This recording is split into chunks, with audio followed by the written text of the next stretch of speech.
Good evening, everybody, and welcome to Performance E Streaming. We are here for the ANZCAR Thunder. Yes, it is Wednesday night, ladies and gentlemen, and the Xfinity cars are going to be thundering around the rock here tonight. We are at Rockingham Speedway in North Carolina. Joining me here tonight, as ever, joining me, Carl Wilkinson, with me, as ever, is Mr. Matty Hunter. Matt, how you going, mate? Yeah, I'm going good, Carl. I'm very excited to see this. I don't think we've had an ANZCAR race at the Rock. If we did, it might have been an old K&N car back in the day. But yes, it's going to be really interesting to see how the drivers get on with this one.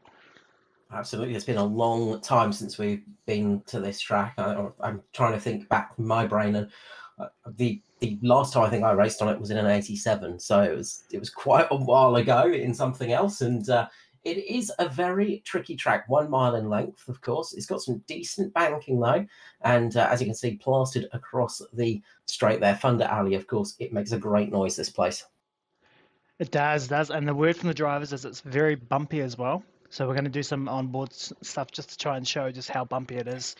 But yeah, it's pretty bumpy and a bit of a magnet on the exit of turn 2, apparently, with the wallers. Yeah, look for a few cars to get their right front clobbered by that turn 2 exit wall. Absolutely. Just looking at the championship, it's Josh Mickelmore, in the lead. He has got 3-point bonus over Jason Martin in second, Josh Carroll-Walden in joint third place with Darren McKenzie, Dave Douglas in fifth at the moment. We've got Luke Kenny in sixth, Matty Ray in joint seventh with Stevie Dubb, Paul Jackson in ninth, Brad Fenley in 10th. Championship is starting to kick in, and I think we could be in for a ding-dong battle at the moment. The championship leaders are lining up at the front of the grid, though. We'll go through that in a little bit more detail in a couple of moments' time. Track temperature-wise is not too hot out there, just 27 degrees Celsius with a 22 degrees air temperature. Little bit of wind today in a southerly direction, but nothing major. These cars will keep on keeping on, and they shouldn't have too much trouble with that temperature. Okay, cars are about to start lining up for the race right now. Let us start going through that grid order when they start appearing on track, wheeling them onto the track, get them ready for tonight's race. It is a Mitch Motorsport front row. Josh Mickelmore starts on the outside of pole sitter Jason Martin. Row number 2 has Lachlan Occhio with Wade Sheedy. On the third row, we got Stevie Dubb with Darren McKenzie. On the fourth row sees Luke Jordan with Phil Bassett. Row number 5 has Noddy Tompkins with Dave Douglas. Sixth row sees Luke Kenny with Mark Smith. Seventh row has Andy Barber with Barry Neal. Eighth row is Joshua Carroll-Walden with Jai Schultz. On the ninth row, it's Mirko Dortnack with Sean Decay, Luke Traher, Wesley Closely. On the 10th row, 11th row, Tristan Koch, Gary Wellman. 12th row is Tom Pritchard, Norman Clark. 13th row sees Jamie Nankervis next to Brad Fenley. Christopher Tomlin is the final qualifying car. We've still got Ruben Phelps, Aidan Schultz, Manny Ray, Kobe Jordan, Paul Jackson, Kai Turner, and Brett Campbell out there. 33 cars going to be coming to this race tonight, racing out on the rock tonight. Who is going to bring the thunder? We will find out in a few short minutes as they start to fire up the big old V8 donks in the front of these cars and get ready for the race here tonight. I'm pretty interested and excited to see how they get on this track. Of course, in real life, they don't race at the Rock for the NASCAR Cup, but I think they're doing a repave just recently, and yeah, sort of doing a bit of a push to try and come back, bring cut racing back to the Rock, and hopefully they do. A lot of fans want to see it come back here. No, absolutely. It's a fantastic place, and it's famous for a lot of other things as well. I mean, famously, was used in the filming of Talladega Nights, of course. That's probably the most famous part of the track, really. Cars start to pull away here. It's a Mitch Motorsport lockout on the front here tonight. Expecting to see around about 80 odd laps of fuel for these cars out here, but the big thing is going to be the tyres. These tracks tend to chew up the tyres, and when it's bumpy, you tend to have the car braking traction getting a bit loose and a little bit wild on you through the exits of those corners. And as Max said, watch out for the exit of this corner here. You can see how the safety barrier just juts out a little bit. And that can often cause a little bit of a problem on the exit because you sort of think, oh, I've still got room. Oh no, there's a barrier there. And all of a sudden your night is very much over and done with. Yeah, you think you've got heaps of room, and then it just tightens up, and the car just won't stop going up into the wall. A horrible, horrible feeling. Hopefully nobody will have that tonight. Pace car is going to pull in. We're about to go green for round number 4 of the ANZCAR Thunder Series here on Performance Extreme. I'm going to shut. Let's enjoy these cars rock away. Oh, we've got spinners on the front we've got straight a already. big wreck at the back of the field. Luke Traher caught up in that one. I can see it already with Mirko Dornak and Tristan Koch, I believe. Still green at this stage. So still green flag racing. They've all got back on track, getting back underway. Tristan Koch just getting the car back moving, I think, and the leaders will be pretty happy that we remain green now. So a little bit of action at the start there, but we remain green as another big hit off turn 2, and that was Joshua Carroll-Walden, I think. Noddy Tompkins is slow. Oh, sorry, it was. Sorry, Joshua Carroll-Walden. Just disparaging your name. It was Phil Bissett had a big smack on the wall at a distance. White car with a red bottom on it. It was too tricky for me to see. And that was a big old hit. They all remain pointing in the right direction. You'll see here on the exit of 2, just over those bumps. So very bumpy. And I think the car ahead also had a little bit of a touch there, but yeah, a bit of a ping pong action. And Christopher Tomlin, I think, was the unlucky driver in that one. I think it's the 274 might have got into the wall a little bit and sort of checked up, and yeah, unlucky. But it's going to be a pretty brutal track. It's going to be a case of just finishing the race really, and you'll do all right. That's it. I think it's going to be one of those races with a bit of attrition, and we've not seen a caution flag out, but we've seen some heavy hits on the track, but no caution. That is always nice to see. Not so much if you've been involved in one of those incidents. I'm just trying to get our bearings. We'll throw up our. There's been so much going on the first opening laps that we're just trying to get a bit of an understanding how the race is actually settling down and going. Oh, as we see the 274 once again in the wall, bit of smoke coming from him. Just in front of the 10. Yeah, just giving that little tap of the wall there, Luke Georgeson. And he's running it heavy at the moment, but look, that's what the paint's there for. You use it just as a way of getting around the track with a little bit of extra speed sometimes. The old Monaco stripe, the Darlington stripe, all important things, but it does not do wonders for the car over a long period. He might start to be feeling that after that secondary hit. It's looking a little bit more rough out there as Joshua Carroll-Walden gets past. Now, the 27 of Luke Kenny in the Quantum Motorsports entry, just getting underneath Georgeson right now. Side by side here, 2 wide at the Rock, and this battle is on. They've got Barry Neal just behind them. Yeah, Barry was fast in practice. I expected him to be up near the front in qualifying, but he must have had a bit of a bad qualifying run. He started down the field, but he is already up. Let's see, he's up 3 positions to 11th position now, and slowly making his way up to the front, and carefully. Yeah, that's the thing. Be carefully. I think that's the big thing at the moment as they get very tight there through the turn 1 and 2 section. But Neil just trying to keep that low line, doesn't quite get the over, and now he's got it again. He's really working it hard now on the low line, and just in front of him, Kenny just has enough room to drop down there. Nice driving, nice attack, nice defence there, but Luke Kenny has the better run at the moment. You can see just how bouncy it is out there. I was just going to say, yeah, look at the steering wheel Barry there. It's constantly moving and bumping, and yeah, it's definitely a lot of work. The drivers are going to do a pretty good job of getting through here. It kind of reminds me a bit of Darlington, doesn't it, really? Yeah, it has a very sort of similar vibe to it. It's got that nice big steep banking as well, and it's just so bumpy, so fast. This track is just one of those tracks that you can see why people love it. Especially when you get racing like this, you've got Luke Georgeson just ahead of Kenny and Barry Neal, who we're on board with at the moment.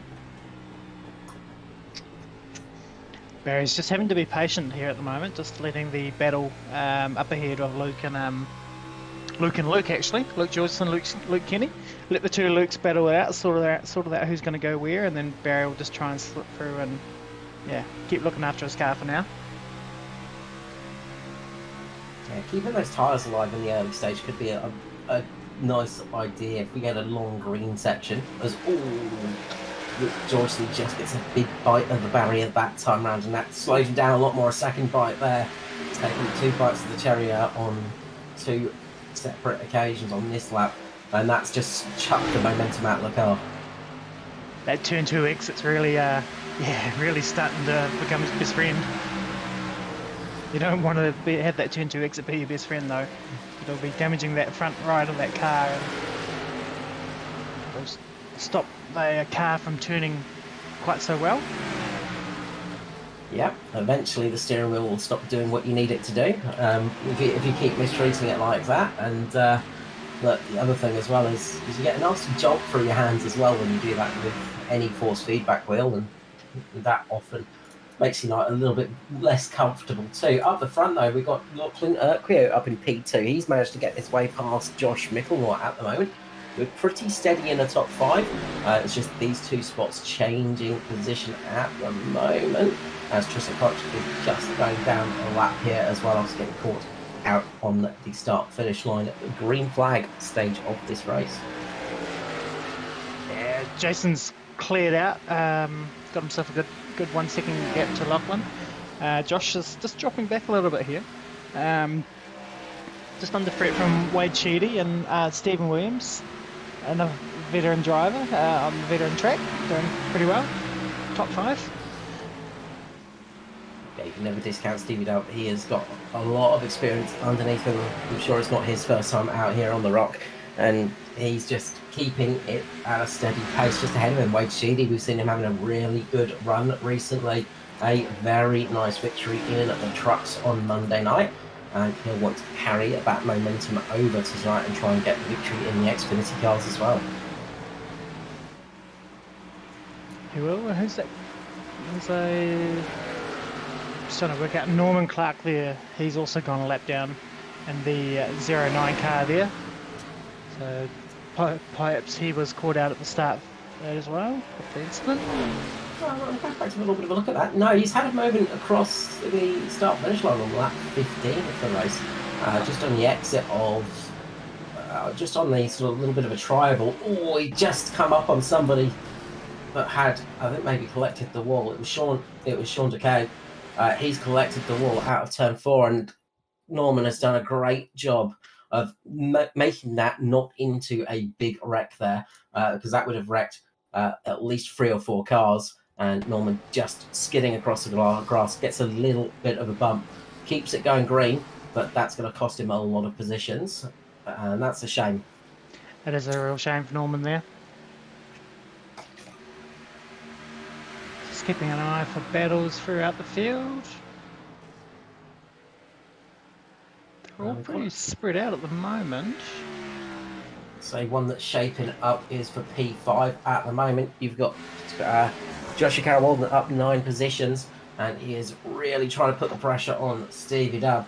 And you can see Tristan Koch up there trying to keep himself the first car a lap down as well. He's not wanting to fall back too far and get into the grasp of Norman and lose his lucky dog spot. But Stevie Dub is really sort of not able to run his favoured lines as well with the car on his high side, and JCW is punishing that at the moment. And a lot of pressure going on right here, and behind them as well, Barry Neal and Dave Douglas having a good fight too. Barry seems to, once he's got past the 2 Lukes here, he seems to be uncorked sort of thing.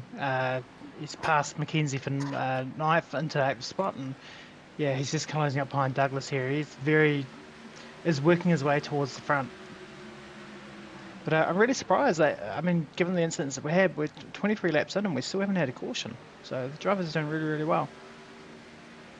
It's strange that, isn't it, sometimes? We've seen a couple of cars stationary on track and no caution flags flying, which is always good to see. But sometimes iRacing will have that moment where it's like, oh, no, you're spinning, that's it, going to put out a caution. And you sometimes get cautions for silly stuff. You sometimes get moments where you go, how was that not a caution? But it's always better if that caution flag does not fly. At the moment, Jason Martin's enjoying it. He's got a 2-second lead up the front at the moment. A little bit further back as well. There's some good jostling for position going on between Darren McKenzie, Luke Kenny at the moment. Darren McKenzie on a bit of a flyer as well. They were almost 3 wide here at the Rock, which is not a fun thing to do, as Dave Douglas just gets a little bit of a blink there. Oh. Yeah, I think just saw in the background and Theo's made me go, whoa. Just saw JCW looked like he might have got a bit of the apron and sort of locked the tyres up a little bit, or there was a bit of smoke, and he did a really good job of controlling the car and saving it. Yeah, it's never easy having a car just blink in and out of existence, but Dave is not going to push too hard at the moment. He's just going to make sure everything's settled down and then get back into the race. That caught Wade Sheedy out. He's dropped back a fair few spots, and I'm wondering what's happened to him. Because he just plummeted like a stone. He just got up very high, I think, and there was a little bit of contact between him and the 35 of Joshua Carroll-Wallen, but he's just sort of been not on his preferred line, and that's caught him out. Ruben Phelps going slow at the moment as well. I do wonder if it's either tyres or just he got stuck on that high line, and he definitely prefers the low line, and maybe that's just what's cost him a whole bunch of time there. Oh, the big moment in the pack, 25 for them, as Ruben Phelps had a little bit of contact with Gary Wellman, I think it was. Gary Wellman went sideways and just avoids the pit entry by the narrowest of margins. Ruben Phelps does not get so lucky. He ends up having to go down pit lane as an emergency exit route. That was a big scary moment there for Gary, and we'll see if this catches us now on the exit of turn 4. Watching the replay now, and there we go. So yeah, a little bit of contact. Net code looks like there was a little bit of a gap, I could see, but Gary just avoids those nasty barrels on the pit entry. Somehow collects that car up in the right direction, gets underway. Ruben Phelps, so he's had to jump into pit lane to take avoiding action, and I wonder if he'll get a penalty as well. That was a painful moment for the 06, and yeah, he's got to drive through at the moment by the looks of it. Just got another incident here of Feeney's been caught out, yeah. So he's come up, and I think the 212's got the wall. And then he's bounced down, and then the 20's minding his own business has just been hit, and that's seen him spinning to the inside. That's a horrible moment, but again, we remain green somehow. His tyres are not happy. Just up at the front, a driver that is pretty happy is Barry Neal at the moment. He is charging his way through this field. He's just got up past Stevie Dubb. Himself and Joshua Carroll-Walden both making big moves in this race, but Barry Neal seems to have some life left in this high. JCW's just dropped off a little tiny bit now. It's not quite having as much grip and as fun as he was in the early stages. But Neal seems to be a lot happier now. I think he might have just done a better job of holding onto those tyres. I'm seeing a few cars, JCW there in the background was, loose. As he's putting the power down, coming out of the corners, cars wanting to kick sideways. Which then gets me thinking about, I know that we've got a 78 to 80 lap sort of window for fuel. I'm wondering I mean, that puts us right into the one-stop strategy. I wonder if anyone's going to be wanting to try a two-stop strategy and take advantage of the fresh tyres. Well, they've dropped about a good second and a bit now in pace, so fresh tyres definitely make a difference. But with a 24-second lap, it's trying to take advantage of that and get it working the best you can with sort of a two-stop. You just got to really get that charge going. It might be worth taking a bit of a roll of the dice, and we've had a lot of green flag running here as well. So if we get a long green flag period, it might be wise to get come in and try the two-stop, especially if you're sort of down in no man's land in the mid-pack. It might be worth a little roll of the dice and see what happens. Yeah, I know from personal experience, if it was me driving around here, I'd be struggling probably in the late teens or something, so I would definitely roll the dice for a two-stop strategy.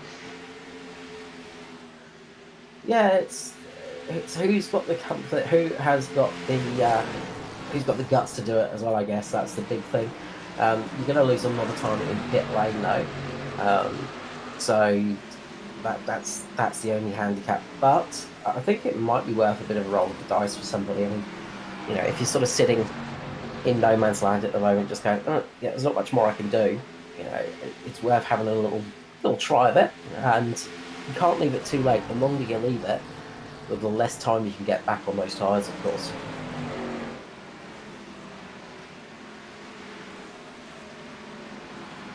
Yeah, just seeing Sean Decay just struggling there a little bit. His tyres and corner exits. Looks like he's got a bit of damage to the right front as well. I think Lucha here was caught up in that very first incident, so he probably started right at the back, and he's now worked his way up to 17th position. So he's coming on strong, making the tyres last. Yeah, good recovery there from Luke. He was indeed pointing in the wrong direction. We've got a car around in the background as Paul Jackson had a little bit of contact with somebody there. I just don't know how we haven't had a caution. The cars, they're really kicking sideways. They're doing a hell of a job to keep hold of the cars. Yeah. Been some miraculous saves so far tonight, and miraculous green flags out there as well. And you see there, that little check up, that little contact, and look, they're keeping it pointing in the right direction as well. So they're doing some great saves out there. We've seen a few super saves tonight. Yeah, this seems the speed and a closing rate differences. Yeah, some of the drivers coming through the corners, some of them are really, really slow, and that's catching a lot of other drivers out. It is one of those tricky skills to get right. The older getting the closing things down pat, and if you've ever tried multi-class racing, that can be such a scary thing when it happens. You've just got to really, really pay attention.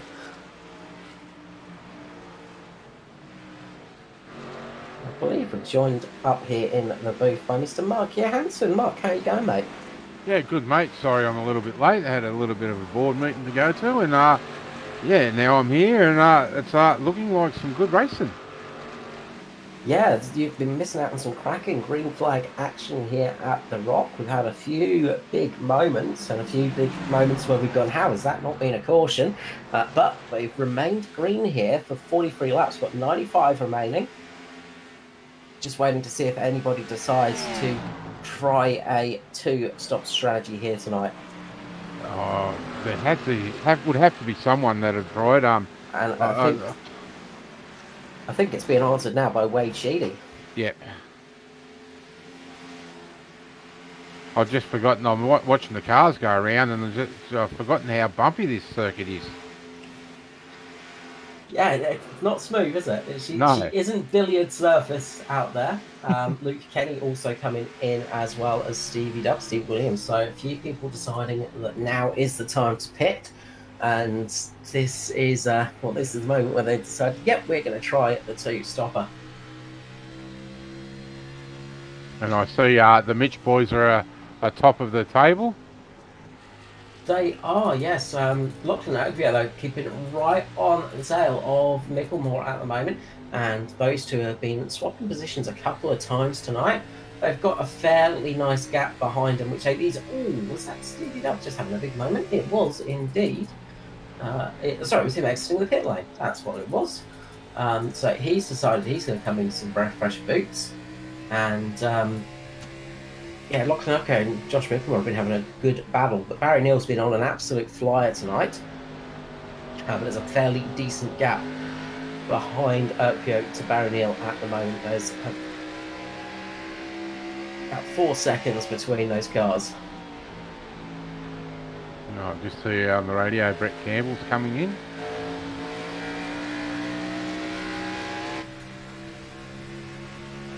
Yeah, so a few people trying some different strategies at the moment. That's what we like to see in a big long green flag stint like this. I mean, there's a lot of spread on the field now as well, and it's well worth having a roll of the dice. Question is, when do we think the leaders are going to pull the pin? Are they going to go for just the one that stops strategy?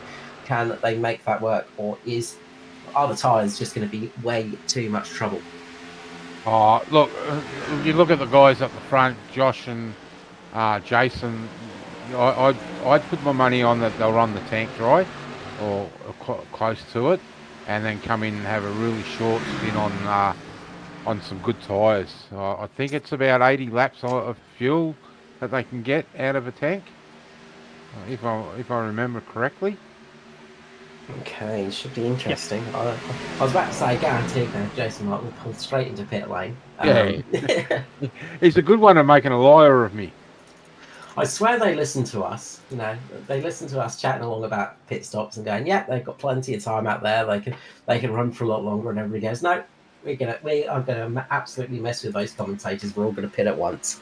Well, I do know some of the SRM boys and a few other boys do have the broadcast going in the background.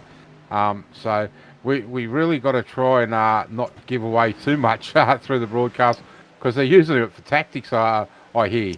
The tactical watch. You see, Wade Sheedy, I think that is just up with Josh Mickelmore. Oh, very close there by Lockie into the back of the 31.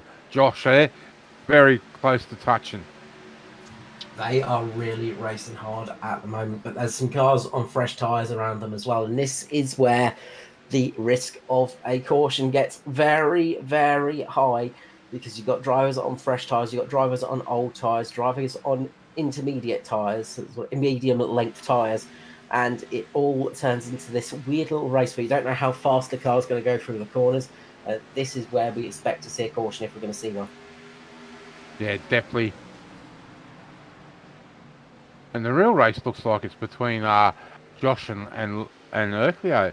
They're having a real good battle as Lachlan just gets held up a little bit there by Paul. Yeah, it's some good racing at the moment. As we said, Lachlan was up ahead of Josh a few laps ago, so there was a little bit of a change of position there. We did have the top 6 running pretty much in order for a long time in the race as well, but a few of those guys deciding to come in for some fresh boots. We have got 16 cars on the lead lap at the moment. Sean Decay, the final car on the lead lap as it stands.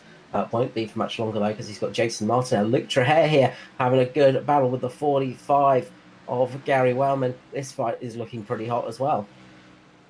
I think Gary's on fresh tyres, and I think we just seen him just fly through there, and just saw the real difference between fresh tyres and old tyres. Yeah, you can see him just stretching out that advantage now. Some good runs through the field at the moment, and as I said, it's going to be interesting to see how this one shakes out once we start getting to the pit lane. And look, we've been treated with 56 laps of green flag running so far tonight. Hopefully, touch wood, fingers crossed, we will be treated to many, many more, because that's going to really make a difference for the old strategies. Yeah, definitely.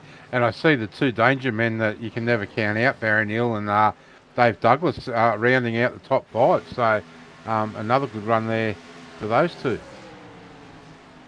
Yeah, some good runs throughout the field. We've got Darren McKenzie sitting in 6th position. Looks like he's not done that much tonight. He started 6th. He's sitting in 6th. Phil Bassett in 7th position. with Joshua Carroll-Walden in the 8th, 9th for Mark Smith, and Luke Dreher currently rounding out that top 10. A solid recovery for Luke because he was pretty much, oh, this is going to be a caution.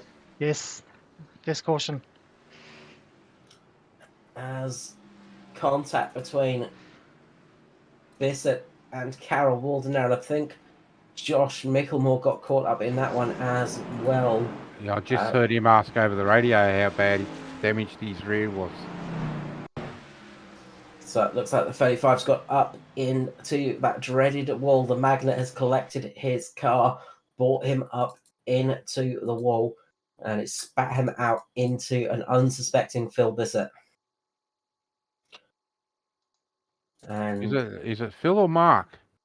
It's Mark. Mark, sorry.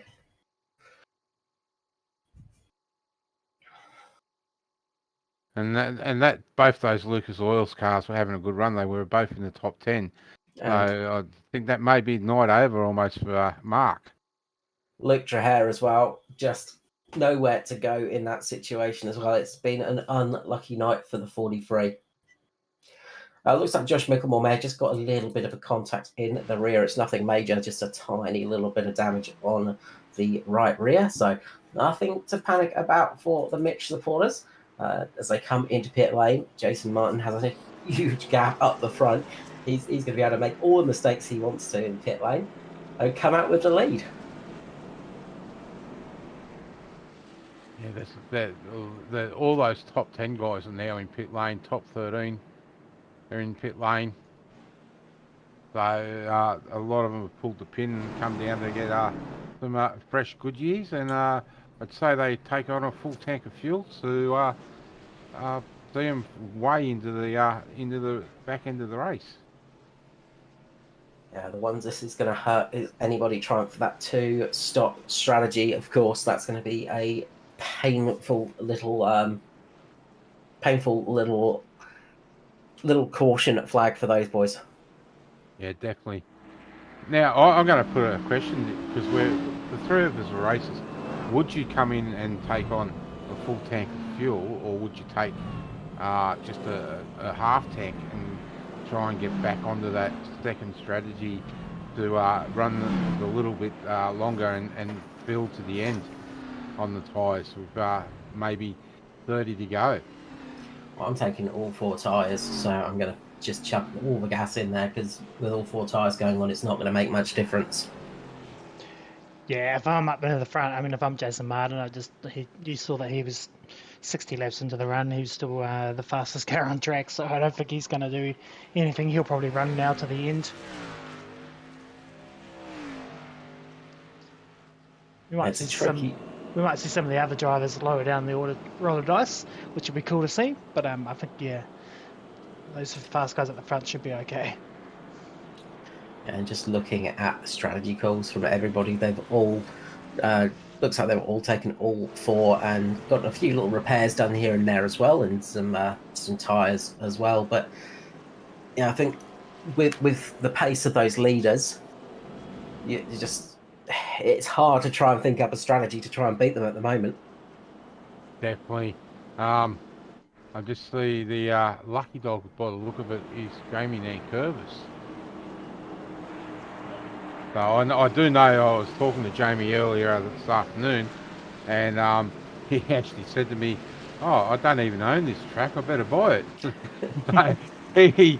He's done very limited running around here, so yeah, it'd be interesting to see how his night pans out. I think Jamie was in a wave around, maybe. There is a whole bunch of cars that just took the wave around, which means they're going to be off. Yeah, it's going to really hurt them because they're going to be rolling around on those old tyres, hoping for another quick caution, I guess. Yeah, they need a bit of a miracle to happen. At least they're on the lead lap still. I guess that's the only consolation prize for them. Oh, correct me if I'm wrong, but my timing chart has actually showed Jamie been down pit lane. So maybe he did get a chance to come down and get some fresh rubber. He's still a lap down, though. Yes. I think he was a lap down. He's the lucky dog now, but I don't think he was the recipient of the lucky dog last caution. as we go back to green flag running here, and it is Martin leading away. Micklemore just behind him. Dave Douglas up there now. Watch out for Barry Neal. We've seen how fast he has been all night. Oh, big scrape of the wall there by the 75. There's a few people struggling, especially towards the back, as those old tyres are not quite switching up on as quick as the fresh rubber. So it's sort of a two-car race at the moment. Those guys are on the fresh boots, those guys that had to stay out with the wave around. Those guys that stayed out, they've done about 60 odd laps on those tyres, so they are going to be, well, they're not going to be enjoying it at the moment.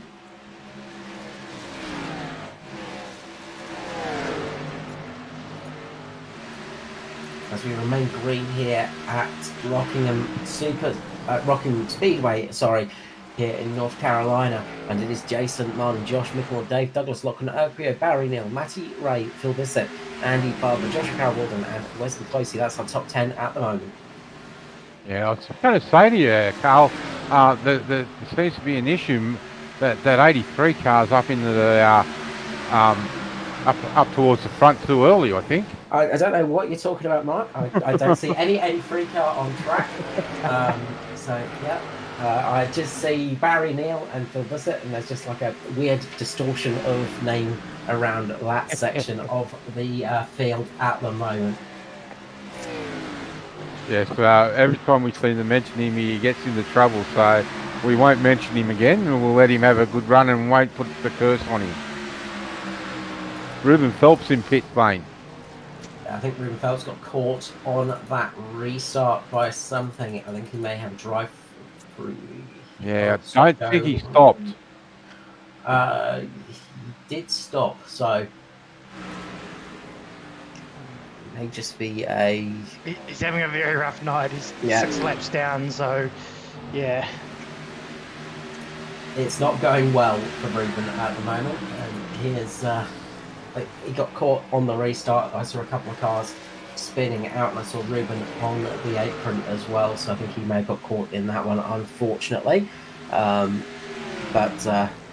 his night's gone from bad to worse. We've had a few cars come down pit lane though, change their tyres to try out this other strategy, but they have dropped to a good couple of laps off the lead. Meanwhile, up the front, the battle is starting to continue again between Micklemore and Urquio, with 31 and the 42 fighting it out. Just behind them, you've got Dave Douglas and Barry Neal having a good battle as well. And as always, we've got too many battles going on track at the moment, as Barry Neal rockets past the number 10 of Dave Douglas. Watch out for this car, the 22. It's looked fast all night. I see that Paul's not running his purple wheels again, so I may have to have a chat to him again about getting those purple wheels back on that car. He's going for some good luck, maybe. Trying to avoid the commentators' cars. The battle up front for second and third at the moment is still very much on, and it's going to be second, third, and fourth in a matter of a blink of an eye. Just looking back here as Barry Neal is starting to really close up on the back of Lachlan Urquio. As we will see in a moment, as you just see there, a little hint of red as Urquio makes the move on Micklemore here. Beautiful pass there, lovely positioning. You see that on the camera. You just saw a little flick of red, and that's giving Barry Neal the option to run up there as well, and he's got past Josh as well. Very good move from Barry, taking the opportunity. Lachlan kind of opened the door, sort of pushed Josh up high, and then Barry was able to just come through as well. And we've got to stop talking these drivers up. Every time we talk them up, something always happens to them. hey, that's my job, you guys. Stop taking my job away. I'll feel redundant. Without fail, we start talking good things about a driver, they crash.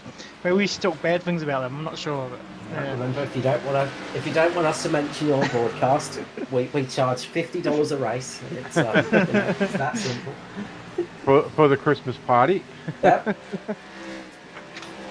Oh, Noddy Thompson's on running around the apron there? I think he's coming into pit lane, Mark. So Okay. he is going to be popping into pit lane now. He was one of those cars on the counter strategy, and I think we're going to see a few of those other drivers deciding to pit in the very near future as well to get rid of those tyres that have done 70 odd laps. Those drivers are Jai Schultz, Tom Pritchard, and I think that's the only two drivers sticking it out at the moment on those really, really old tyres.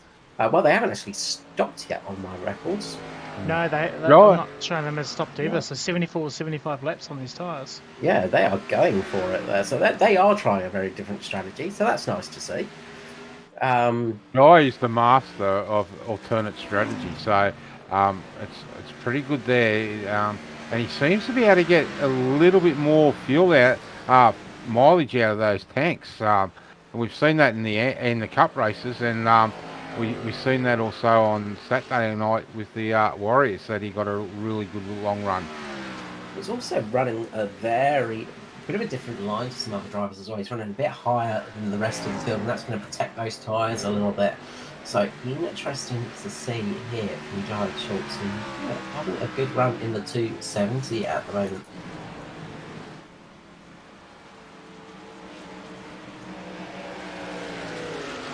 Dave back up the front has seemed to have got a little bit of speed, and he's right over the back of Josh.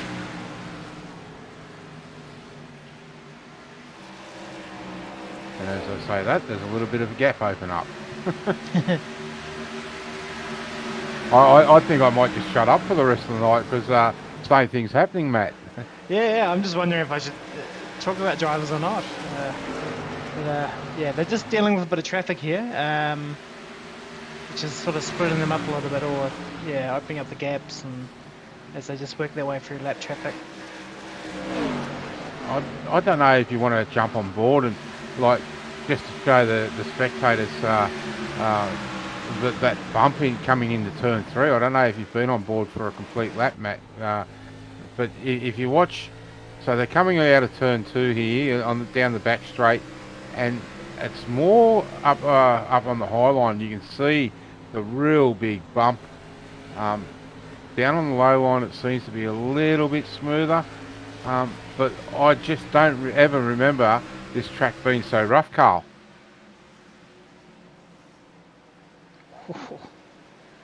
There's a real log jam here of just lap cars and lead lap cars. They're doing a really good job picking through it though. I think Jai may be looking at maybe coming into pit lane. Maybe if we can stick on him, mate. But no, he hasn't. He's continued on.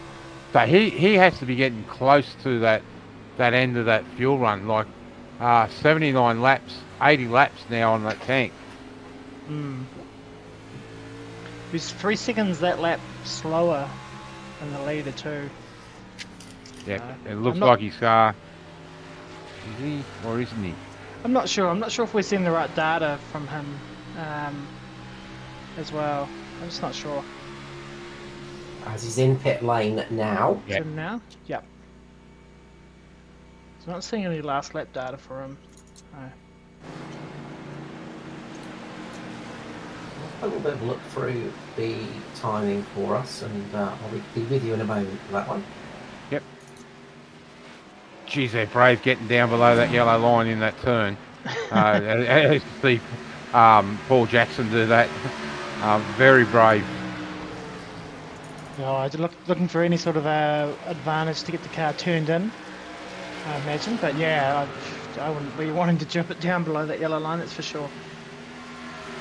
Pretty hard to keep hold of the car. Yeah, it definitely is.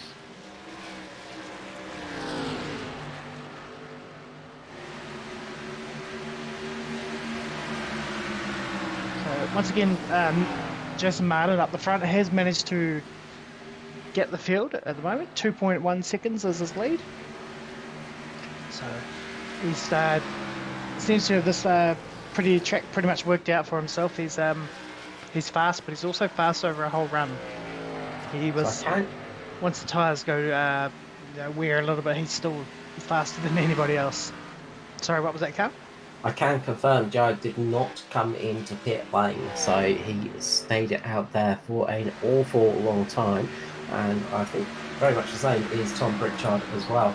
So both of those drivers sticking it out for the long period, and I think Pritchard is finally coming in now after 85 laps of running.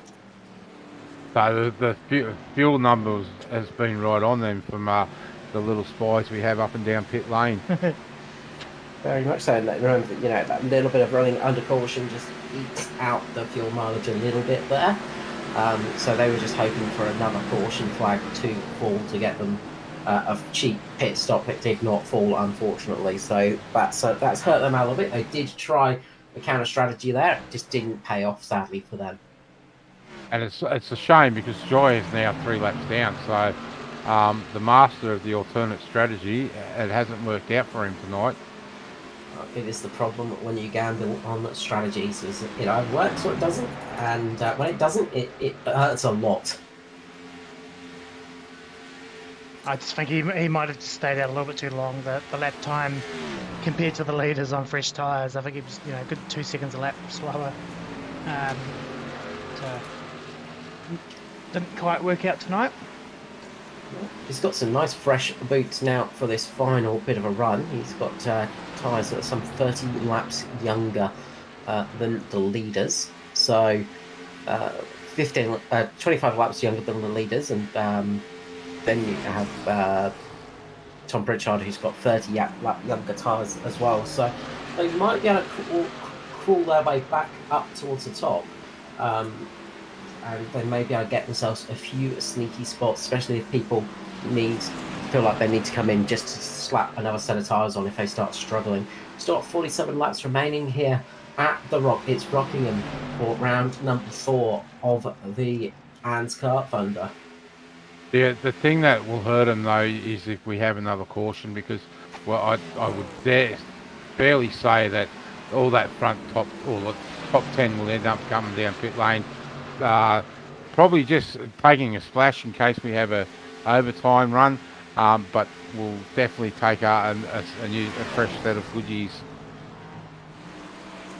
That's it. Slap some sticker tyres on the car and get it to the end on a nice fresh set of boots. There's not really any disadvantage to doing that, and we've seen the pace advantage of those tyres as well, so it's not worth sticking it out there right now if that caution flag does fall. But if it doesn't, they could be in for a fairly decent finish still. They're setting laps a good bit faster at the moment. They're in at the 24.9s to 25 deads at the moment. There's Gary Wellman's coming in pit lane. Leader is 25.6 at the moment, so a good half a second faster than the leader.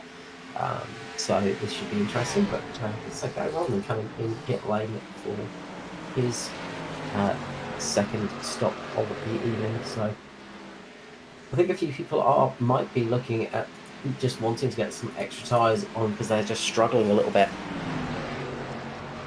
And up there at the front, we're just seeing an interesting thing. We haven't seen the passes, obviously, but Josh Mickelmore back up into 3rd position. He had dropped down to, I think he was 6th at when we last sort of checked in. So looks like Douglas and Neil have kind of just dropped off a little bit. Maybe they used their tyres a little bit too hard at the earlier of the stint, and Josh sort of backed off and saved his stuff, and it seems to be coming back to him now. Yeah, that first 10 or so laps on that set of tyres, DD really had some speed, and he just couldn't get past Josh there for a little while until he dropped off. And so, yeah, I think you might be right, Matt. I think he may have used the goodness out of those tyres. I think because Jason Martin, his teammate's very good on tyres and very good here as well. And I think he might have been maybe just gave him a little bit of advice just to take it easy early on the run. And yeah, it's definitely paying off as Mickelmore is now sort of slowly catching in on Urquio for second. That'll be an interesting battle when those two come together, because Lachlan definitely won't make it easy for Josh to get past. No, at this stage of the race, you're starting to put the elbows out and making it harder for your competitors to get past you, because we're now starting to look down the end of the race and wanting to get a good finishing position. But if a caution does come out, all bets are off, and as I said, I think we'll see just about everyone on the lead lap down pit lane to throw a fresh set of goodies on for a really hard charge to the checkered flag, Matt. I think so, and that might favour the Douglases and Neil, who were pretty quick in that early on in the short run. I would definitely sort of change it. Sorry, mate. We just had the 212 rub the wall in 1 and 2, so he's dropping back now. Christopher Tomlin, not having a good night, down 3 laps in 26th place. It's been a pretty tough night for a lot of drivers, and Christopher's definitely one of those as well, who's got some battle scars on the car. Yeah, I think I picked the right night to have our board meeting, so I'm kind of sort of glad I'm not out there in the 14 car tonight. No, that's for sure. Like all the drivers that do manage to finish this race have all done a very good job to finish, because it is pretty tough to drive this and keep it going. Just watching a great battle here between JCW and Bill Bassett for 7th and 8th. Yeah, good to see one of the Lucas Oil cars up there.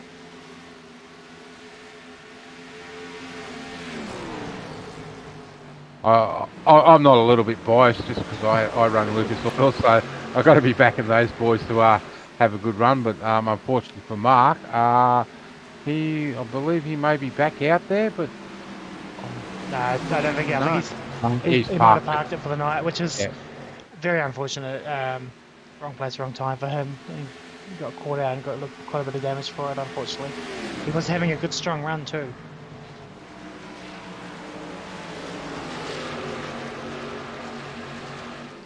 Bissett has made the pass and he is now up to 7th position.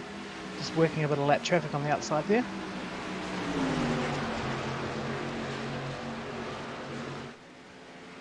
Still remarkable that we've only had 1 caution. I can't believe that, especially here. Well, the incidents we've had where cars have sort of spun, and it just hasn't brought out the caution, and the contact, there's been a lot of contact between cars and the wall, and there's been a lot of near misses. It's just amazing. Now the battle's heating up between Stevie Dub and JCW, but I believe Stevie Dub may be a lap down or 2. Yes, Steve Williams is 3 laps down, but he is on fresher tyres. He did come in and grab a pit stop because he was running that 2-stop strategy that kind of put him off from everybody else. Oh. So we see a car make contact with the wall in front of him. That was Bissett. Once again, we're talking up a driver. I think I might go get a coffee. I'll see you on lap 137, Matt. It'd be nice to be able to predict lotto numbers like this. Anyway, we're trying to give everybody a little bit of airtime and talking about how they're going, but it seems to be a bit of a commentator's curse on them tonight. Yeah, let's hope we don't do that tomorrow night in the cup race, because I think there might be a big wreck if we do that.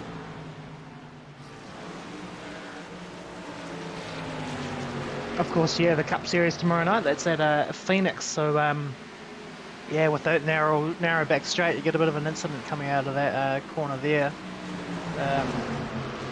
Could sort of easily block the track and we could have a big pile up. So yeah, hopefully we don't see that tomorrow. And there's so many lines through that turn 1 and 2. Oh, as someone's into the back of JCW, just giving him a bit of a hurry up. Darren McKenzie, that was, I believe, to 0-2. Yeah, so racing for position, these two. Racing for 8th and 9th position.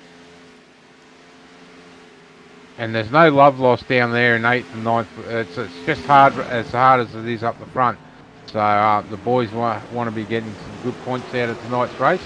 And again, we see a little love tap and move him out of the road. Yeah, of course, Mackenzie's having a really good run so far in the championship, and JCW as well. So definitely wanting to grab as many points as they can for the championship, and just may not have enough to win the race, but just want to have a solid race and finish. It's always a bonus, though, if you can get up into that, well, a bonus if you can get up into the top 10, and then a real bonus if you can make the top 5. And speaking of the top 5, we've still got Jason Martin out front, followed by his teammate Josh Mickelmore, Lachlan Urquhart in 3rd, Dave Douglas up in 4th, Barry Neal in 5th. As I say that, the 6th and 7th place changes. Phil Bassett now, no, back up to Matty Ray in 6th place, and Phil in 7th.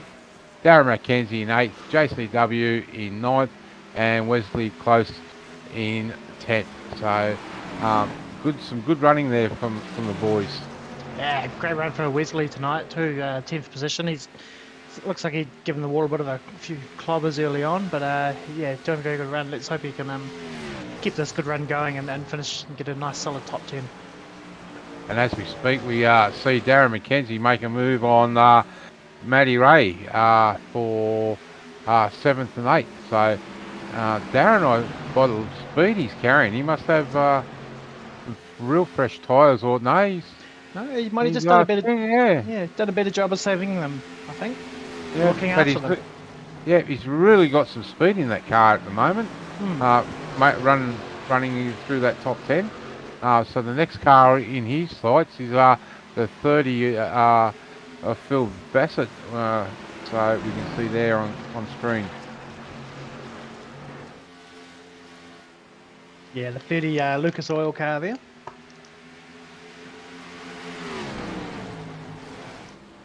I know Ruben will have steam coming out of his ears being lapped down and in that spot where he'd be really looking to have a continually solid run that he's had so far in the first few rounds. Yeah, it's going to be a drop round for Ruben, I think, this one. He's just had struggles from early on. I think he got caught up. There was an incident on the start-finish line at the very start of the race. At the front of the field, contact between Jason and Paul Jackson there at the front of the field. Oh yeah, let's see if we can bring that up on a replay and have a look.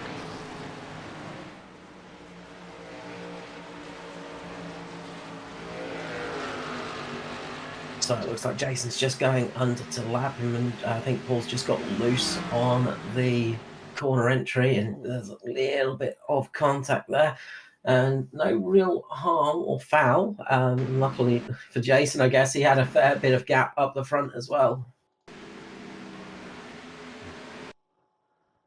I think with the bumps, they just wiggle around a bit, and I think the speed difference caught them out, and they've both done a really good job of holding on to that.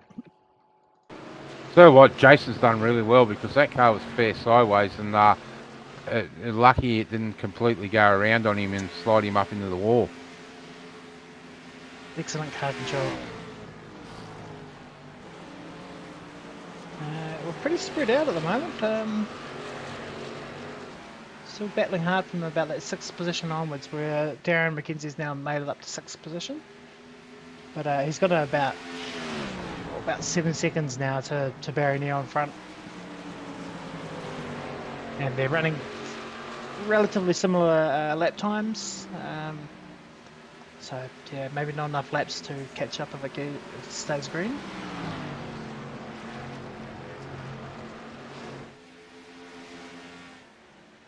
So it's now a real 20 lap dash as we clock 20 to go.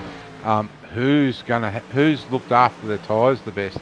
But with the gaps that we've seen, Matt, you've got to stay, but you can't really stay. Josh is in, Jason's in the best position. Just got to get through this lap traffic and put some more cars between him and second place, his teammate Josh.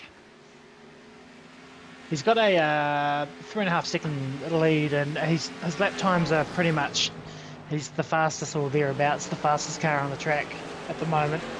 The entire top 16 cars are all on around about 60 laps old tyres. So, yeah, I think Jason's done a really, really good job of managing his tyre life. Of course, there's another 18 to go, so that's going to put him, pretty close to being 80 laps on the stint on the tyres, and we'll see how everyone's managed to hold on to their tyres, because a few of them were a bit squirrely on the tyres on the first set after about 50, 60 laps. Also, Matt, we got to wonder if the boys at the front here be on and off the gas a little bit, trying to make a move on these lap cars, and just wonder if that's hurt the mileage at all. Well, I think it would probably improve it a little bit. I think with the dropping lap time and yeah, so. Just looking at DD, mate. He was in a right battle there with some lap cars, Kobe Jordan and the likes around him, trying to battle for their position, but making it a little bit hard for DD to get through those 4 cars there. It's unfortunate, when it come up on a pack of lap cars battling there, and everybody's got old tyres and everyone's squirreling around, and they've all got their own battles to fight. Yeah, and sorry, I didn't realise that as we jump on board there and seen Barry Neal and a car behind him just touch.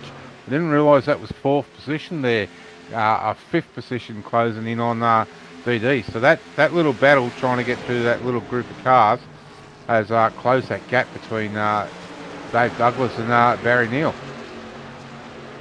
It has, yeah, and it's closed the gap to Mackenzie as well.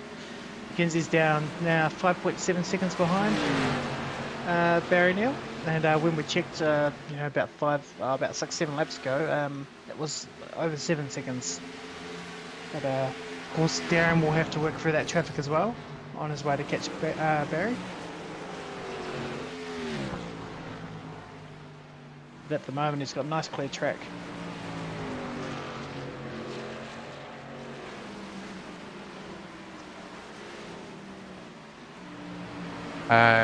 Just looking, we now only have 12 cars on the lead lap, and the last car on the lead lap is the 52 of Aidan Schultz, down in 12th. And he's about to go a lap down there now to Martin. Yep. Jason's just kind of, I wouldn't so much as say he's put the foot down, but he hasn't dropped off as much as everybody else. He's now opened up the gap to 5.1 seconds. And yeah, he's really sort of hammering it along now.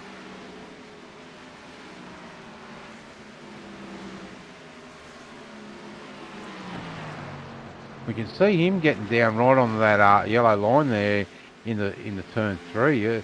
I still don't like getting down on that yellow line so much. It could throw him. Yeah, you definitely have to be precise with hitting that mark there. You don't want to be hitting it too low. So just jump back for the field a little bit. There is quite a bit of separation now. The cars.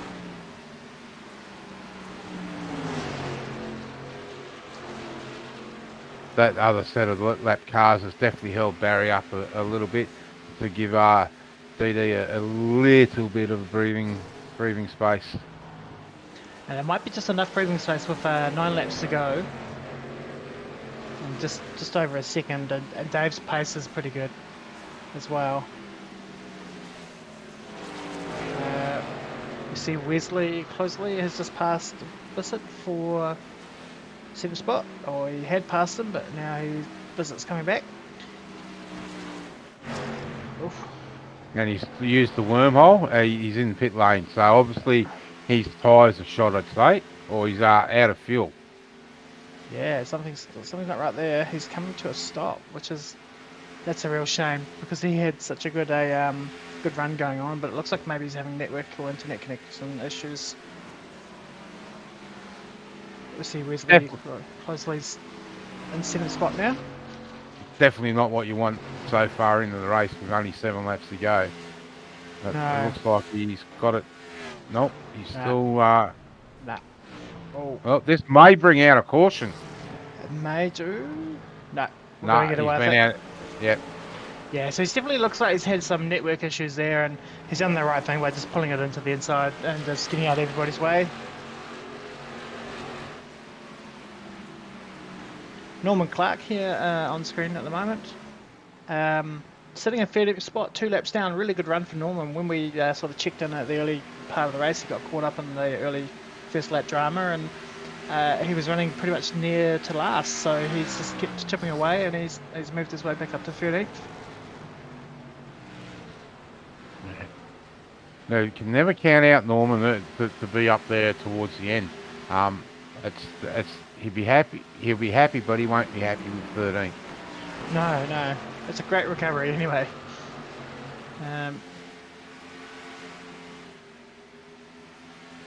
Just having a look through for some more. They're all pretty spread out at the moment. Maddie Ray and the yellow car in 9th spot is battling Luke Georgeson. And Jason Martin, so far he's lapped up to 8th spot, up to 7th spot. Yep, so Matty Ray and Luke Georgeson is now a lap down. So yeah, it's Jason's definitely got some speed in this car tonight. It's been impressive. He's just been hammering away, just really consistent times, and I think that's the biggest strength is that his times for the lap times have been so consistent, whereas other people have sort of been up and down, and that's what gives him a chance to get away. Oh, caution! Oh wow! Now this is really going to shake things up, and Matty Ray won't be happy being caught behind Luke, because Luke will get that lucky dog. Let's see if we can grab a replay now.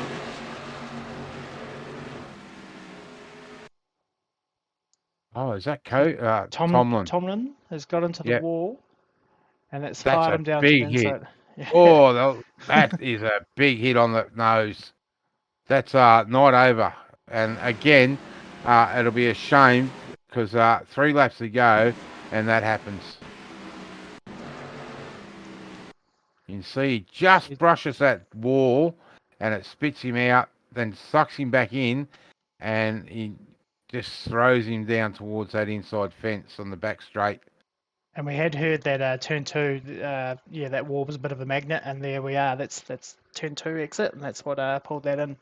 So we're going to have a late race caution. We will probably see a green-white checkered, I imagine. Yep. As we're seeing the leaders start pitting. I think we're going to see all the lead lap cars will pit. I don't know if you can get a shot of that back wall, Matt. Where they get sucked in is where that safety barrier rejoins the cement wall. So that's would be throwing them off just that little bit, and just not getting that exit right.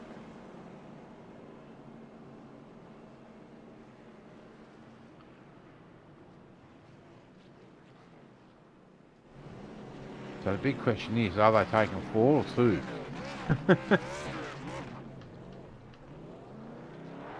I think with 60 to 70 laps on those tyres, you'd be definitely wanting to grab 2 tyres. I mean, they'd be right on the edge of worn out, pretty much, I would say. Yeah, it's been such a long time since I've run this track, but the last time I did run it was in the Cup car, and I know the right front was the one that used to always hurt here because it's always loaded. But I'm just not sure on these Xfinity cars on how their tyre wear and what corner works the most in these.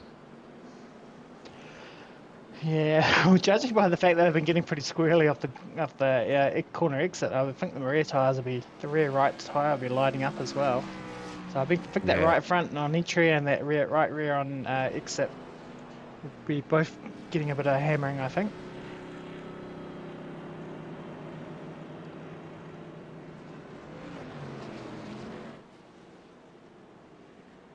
just going to see how this all works out with timing data. I think there'll be a couple of cars that may take the wave around.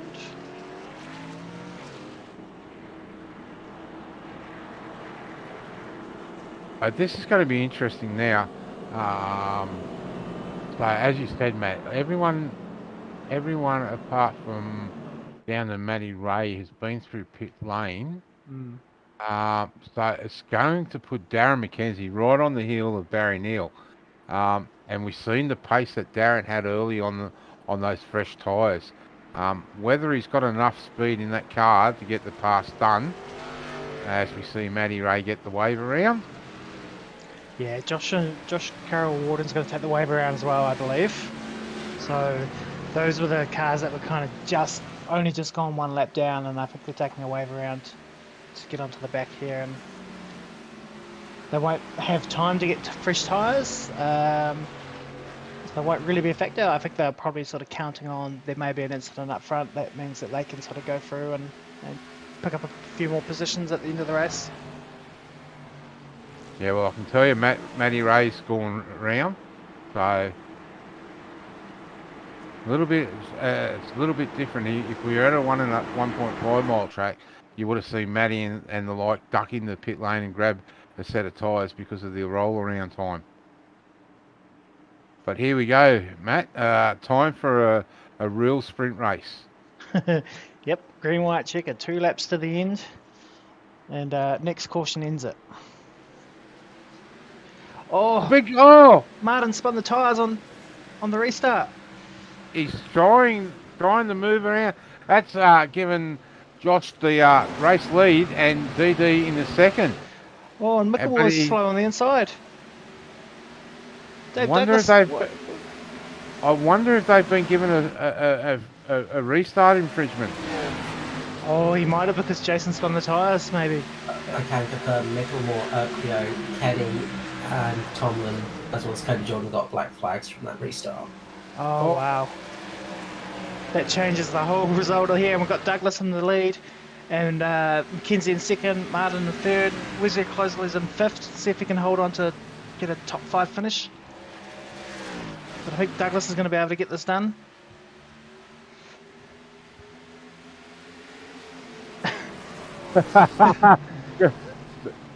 Wow, what a finish! We did not have that happening. We did not expect that at all. And we've had cars roll over before they get to the start-finish line too, Matt. So I just seen in the background on my screen. Oh, wow. There's so much to unpack there at the end. We're just going to have to work our way through it. Oh, Martin spun the tyres on the restart, and badly too. Wow. 15 cars on its roof. We'll let Dave do his victory burnout, and then we'll try and unpack what happened there at the finished.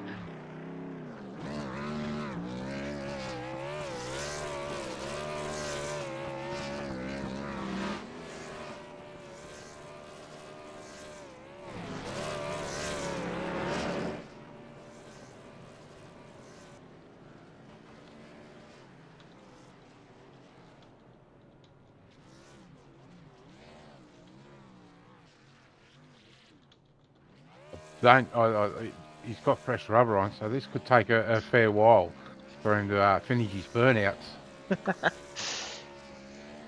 All right, well, let's go back and see if we can unpack what happened there. Wow. Let's see. I'm just trying to find the exact point that we need to go back to. We might have to do a little bit of working out. Not there. That's the victory.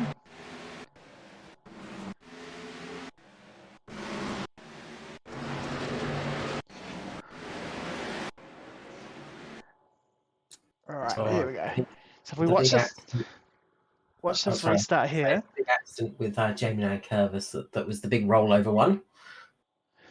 So Martin spun his tyres, which means that, well, actually, we'll slow it down even more. So Martin spun his tyres, which means that Mickelmore gets ahead of him on the restart, and then Urquhart jumps as well, which means they get penalties.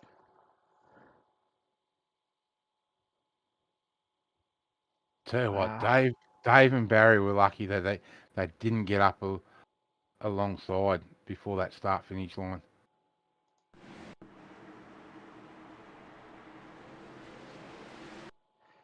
We just see how bad that snaps on him. You can see Urquio really jump on the brakes to try and save that jump start penalty, but unfortunately he's got to the start finish line just before Josh did. Yeah, and I think that's where the penalties come from. They've crossed the start finish line before the leader at the restart, so that means that they get penalties. So I think it would have been a 30-second time penalty or a pit lane penalty for them. Yeah, I'd say it'd be a 30-second penalty applied post-race from iRacing. So, unfortunate for him. So as we just wait for it to cycle through to the finish, and then we'll have a look at the crash. Dave throws a bit of a drift across the line there, but we'll jump back and have a look at. Whoa, so this is the aftermath. Oh, so 3 wide there doesn't work, and so Jamie goes spinning around. 45 makes a bigger hit. Oh, another big hit, and I think we're going to see the 15 going upside down. Yep.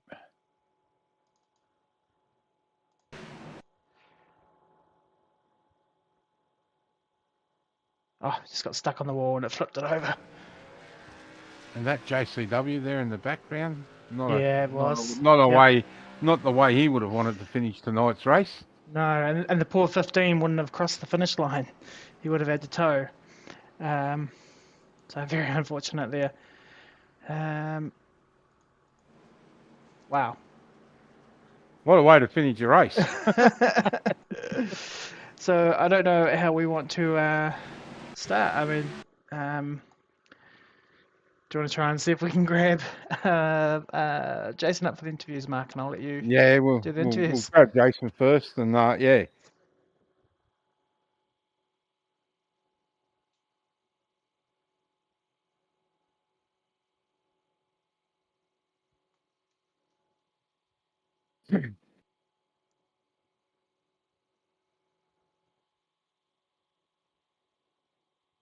So what we'll do, while we're just waiting for Mark to just grab Jason up there, we'll just quickly run through the finishing results. So yes, first place was Dave Douglas. Darren McKenzie came home in second. Jason Martin was third. Barry Neal fourth. Wesley Closley having a really good run there and top 5 finish. Luke Georgeson, another really good run there for sixth. Matthew Raymond in seventh. Aidan Schultz was eighth. Ninth was Andy Barber. Paul Jackson was 10th. 11th was JCW. Norman Clark in 12th. Wade Sheedy 13th. Joe Schultz 14th. Lucky, of course, got a penalty there at the end for the jump start. Showing there is 10th, sorry. Yeah, so it's just jumbled them out of order. I think because there was such a big wreck at the end, it's kind of thrown the whole order out. So yeah, Paul Jackson showing us 10th as well. That doesn't make any sense. JCW 11th. Norman Clark 12th. Wade Sheedy, Josh Schultz, Jamie Nankervis, Luke Kenny, Brad Finley, Kobe Jordan, Tom Pritchard, Gary Wellman, Sean Doke, Brett Campbell, Tristan Couch, Ruben Phelps, Christopher Tomlin, Phil Bissett, Stephen Williams in 29th, Luke Drehan 30th, 31 was Noddy Tompkins, Mark Smith 32, and Mirko 33. So I think because there was so many crashes and action going on there, it's kind of confused the whole graphics side of it. But yeah, I think we're good to go now. So Yep. yeah, perfect. Yeah, it would definitely confuse anyone. Confuse me. Anyway, we're joined in the booth now by Josh. Congratulations, mate. Third place. What a way to finish your race. Oh man, I've got no idea what happened on that restart. I did the same thing I did every other restart, but for some reason the wheel just spun and hooked right and then caused chaos for everyone. And I was lucky to even finish 30 in the end. Yeah, mate, you've seen your teammate, and really, the car really broke loose violently on him on that restart.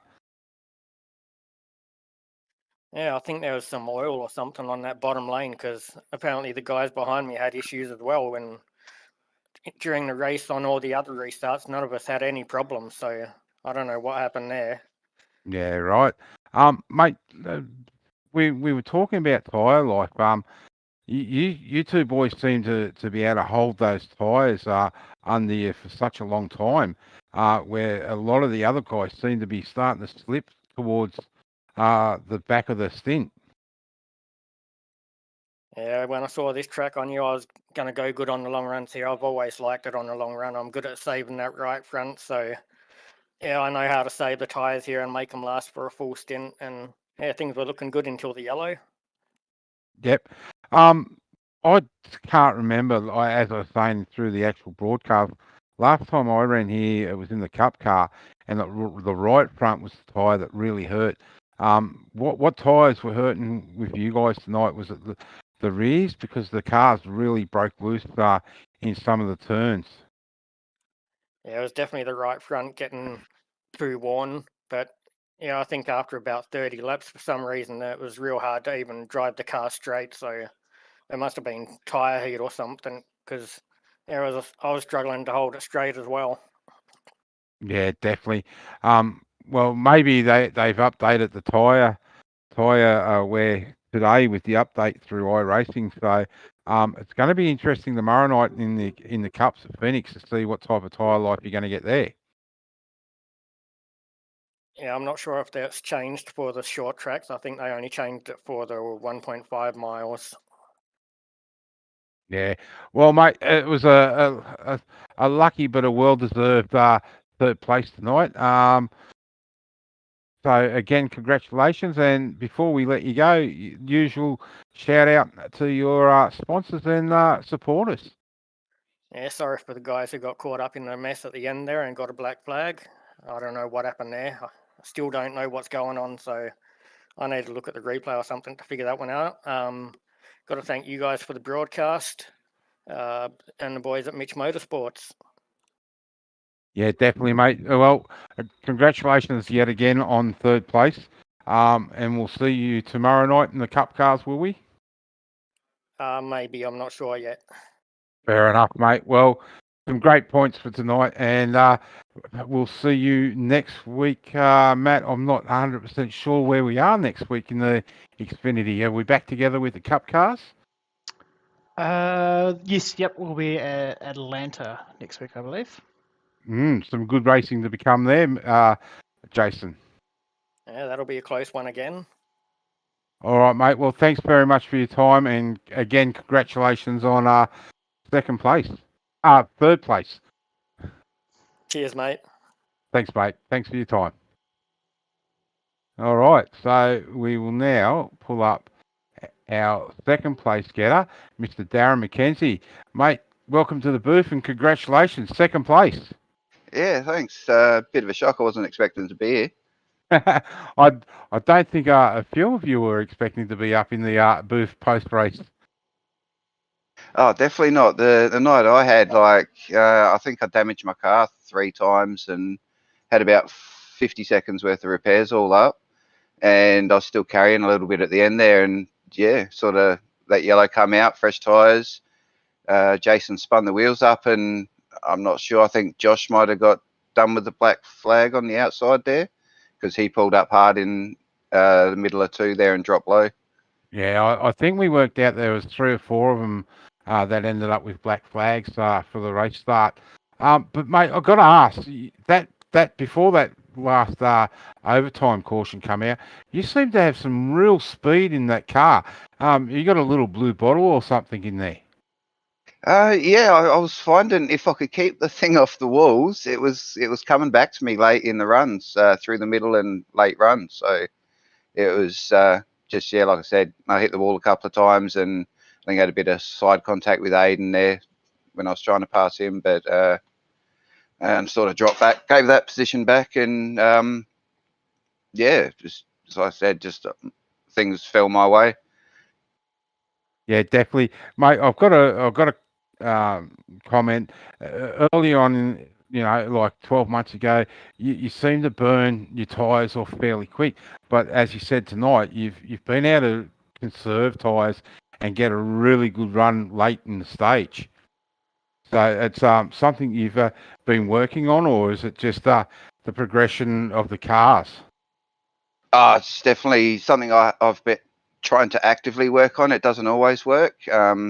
Sometimes fall into old habits, but yes, there is improvements there. If I'm not learning, I'm not improving. So I seem to be heading the right direction at the moment. Yeah, you definitely are, mate. Again, a great race result. You've been able to be up there and capitalise on some misfortunes. But nevertheless, nothing to be taken away from a great drive tonight. Oh, definitely. I got lucky big time, but yeah, right place, right time. Yeah, definitely. Well, mate, before we let you go, shout out to sponsors and supporters. Yeah, just shout out to ANZCAR, you guys at the broadcaster, Performance E-Streaming, guys at Southern Stars Esports, and sponsors. We've got SkyPoint, RBI Trading Cards, Tiona Holiday Park, and Mish's XL Garage. Yeah, thanks, mate. Well, again, congratulations, and we will see you next week at Atlanta for a super speedway on a 1.5 mile. Yeah, I do like me some Atlanta too. I think most of us do. I think I'm not going to be able to drive again next week, so I'm up here again, and it's a shame because I know I really do like Atlanta myself. Yeah, it's always good to see you on track, but yeah, even better when you're commentating. So win-win. Yeah, definitely, mate. Thanks for the kind words. All right, mate. Congratulations again on second place, and we'll see you tomorrow night in the Cup cars, and then again back in the Xfinity cars next Wednesday night. Hopefully tomorrow night. I didn't qualify in last week. Ooh, Yeah, I missed out. I was devastated. mate, you'll have to have a good run with the second place here tonight.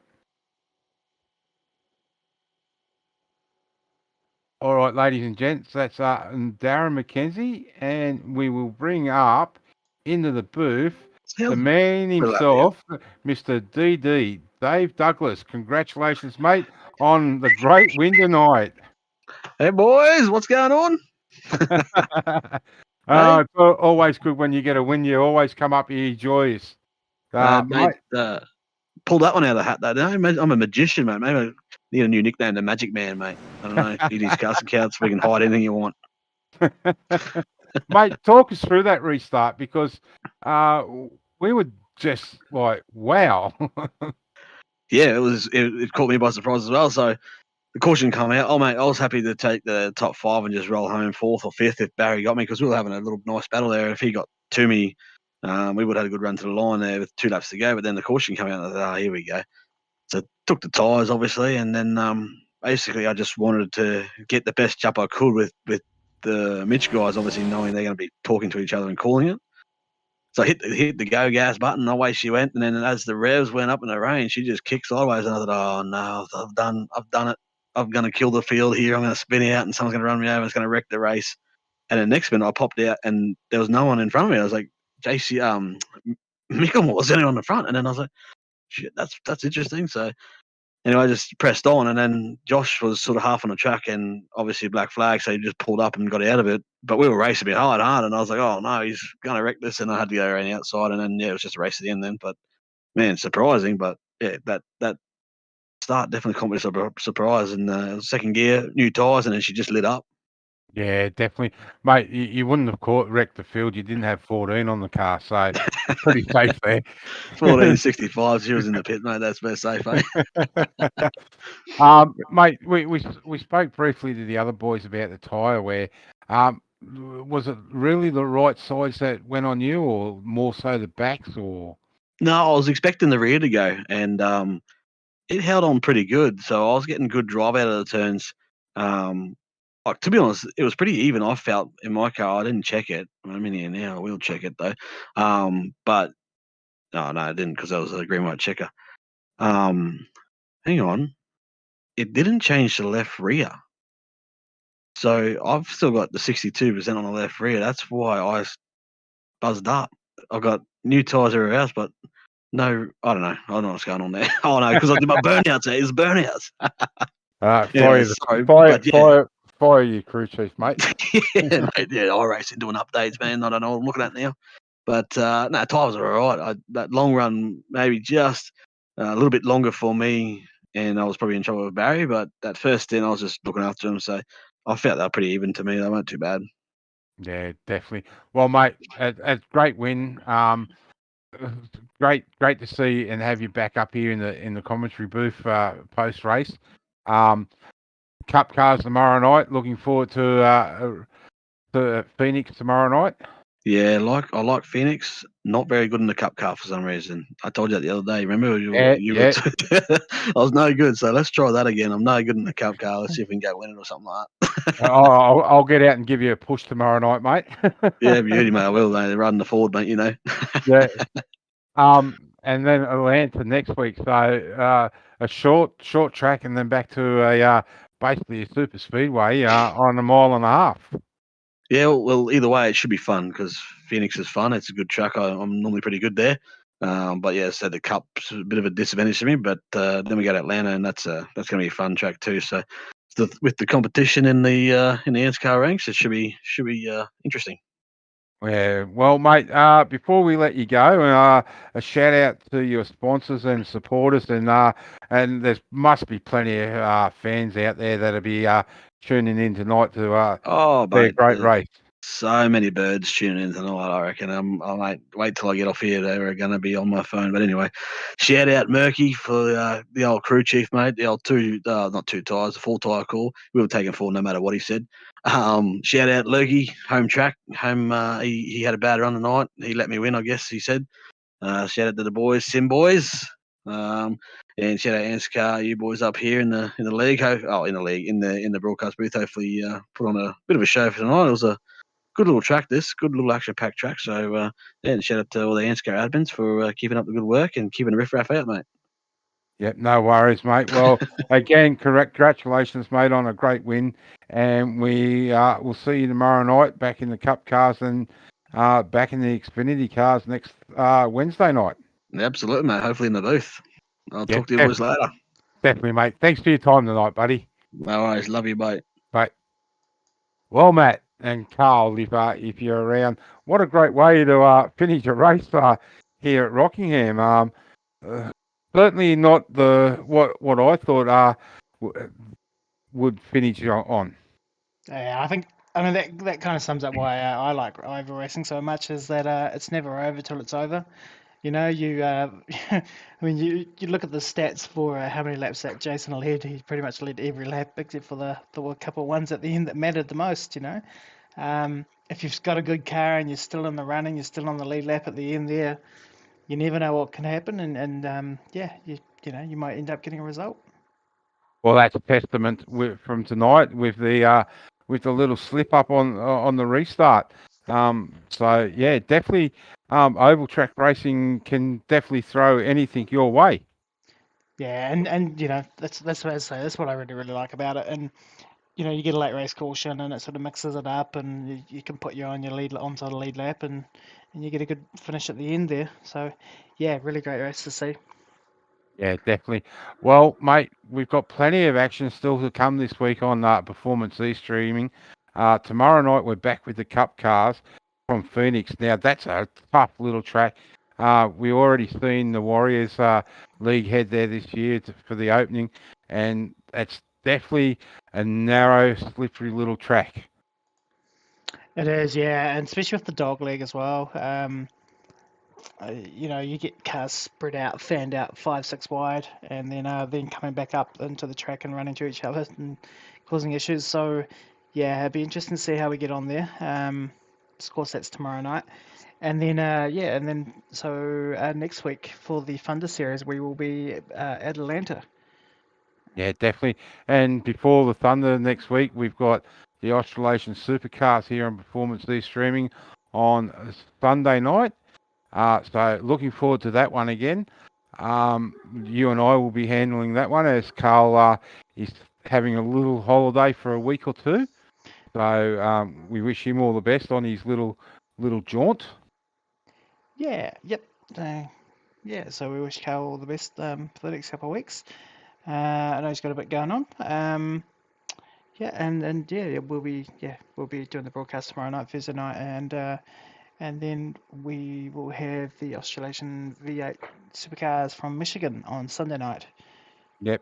And then over on Checker Flag on Monday night, if you want to tune in for the ANZCAR trucks. So another great week of racing coming up. Yeah, yep, we're right into the thick of it now. It's hard to believe we're four races in. Yeah. 4 weeks in already. It's flying by, and it's still so much to do to catch up on. That's for sure. Yeah. Before we know it, we'll be at week 34, and we'll be saying, "Where's the season gone?" Exactly. But anyway, ladies and gentlemen, we thank you for tuning in. I don't know if Carl's still there or has he disappeared. Yeah, I think Carl's just had a few little issues there, so but that's okay. Yeah, he'll be all right. Yep. Well, ladies and gentlemen, I thank you for tuning in. Apologise for jumping in late. But I'm Mark Johansson. That's Matt Hunter. And from all of us here at Performance E Streaming, we thank you for tuning in, and be sure to catch us tomorrow night for the ANZCAR Cups. Have a safe night, and we'll see you tomorrow.